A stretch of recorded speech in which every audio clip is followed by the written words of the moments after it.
Hi there, my name is Caitlin Bandy and this is my channel Bandy's Books, and today we are here to review one of the books on the Women's Prize shortlist, and that book is Soldier Sailor by Claire Kilroy. It will be publishing June 1st, 2024 here in the US, and the US publisher is Scribner. It was previously published in the UK last year, and that is how it is eligible for this award. It falls into the literary fiction genre. Caught in the grips of her toddler's seemingly endless terrible twos, Soldier doesn't know who she is anymore. She spends her days in playgrounds, supermarkets, and baby groups. She hardly sees her husband, who is taken to working late most nights. A chance encounter with a former colleague feels like a lifeline to the person that she used to be. So before we get into the actual review, I just want to mention how hard this was to get a hold of. So of the 16 books that were on the Women's Prize, this was one book that was not published here in the United States. There were 4 books in total that I could not get access to via my library here in the States.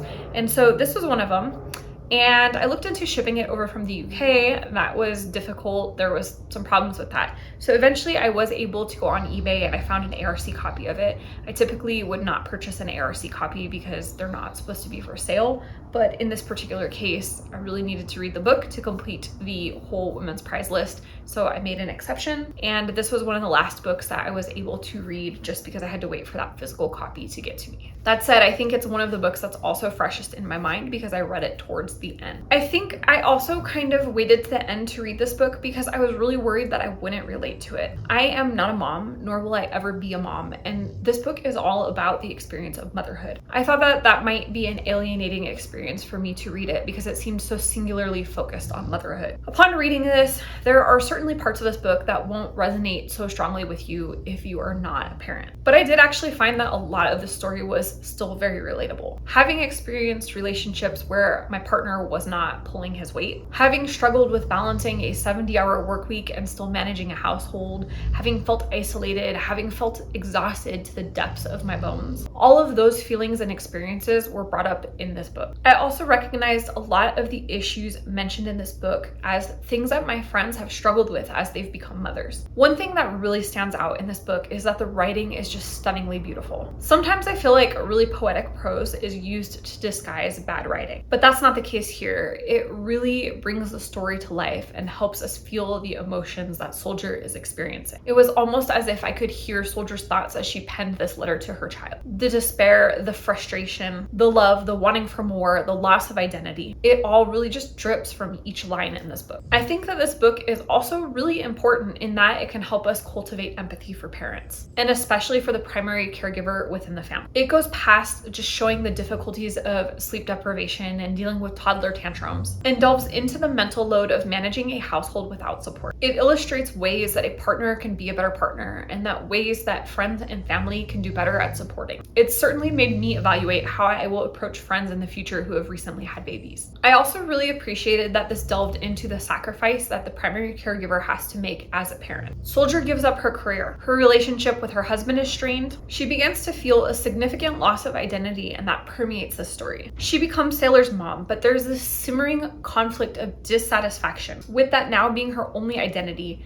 and her desire for at least moments of autonomy. While this is concretely literary fiction, there are moments where it felt like there were elements of horror sprinkled in. There were 2 scenes in particular that had me on the edge of my seat, wondering if Soldier had finally snapped. As a reader, I was grappling with the fear that Soldier had finally reached absolute rock bottom, and what the worst possible outcome could be. I appreciate that this aspect wasn't glossed over and was instead displayed openly. Mental health in general is not a topic that is openly discussed as often as it should, but in particular, I feel like postpartum mental health is a topic that is just left in the shadows. If you're not having a very prominent and obvious postpartum crisis, then most women are left to struggle with their postpartum depression and feelings on their own. Sailor's experiences in this book really paint a vivid picture of what that means. My only possible critique of this book is that it's not really the most original topic. I have previously read books that discuss motherhood, loss of identity, and what postpartum life looks like. That said, the execution here is so far superior to books of similar topic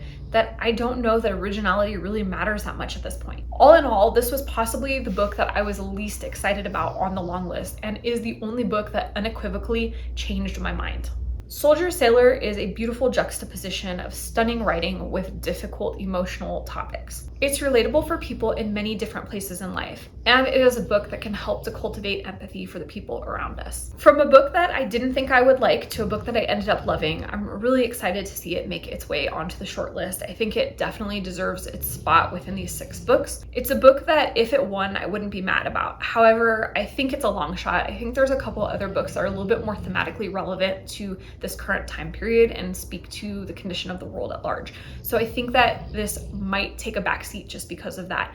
But it is a book that's worth reading. It is a book that you should have on your TBR if you like emotional explorations, if you like discussions of motherhood, if you like discussions of the role of women within the household, being a primary caregiver, etc. This is a book that I think you should definitely pick up. So that is the end of this review. I hope that you found it enjoyable. If you did, hit the thumbs up, comment down below, and let me know, did you read Soldier Sailor? What did you think of it? If you haven't read it, do you plan to read it? And if you're not already subscribed to this channel, you know what to do. Hit the subscribe button down below, as well as the notification bell, so that you never miss a video, and that way we can see each other again soon. Thanks so much for joining. Bye.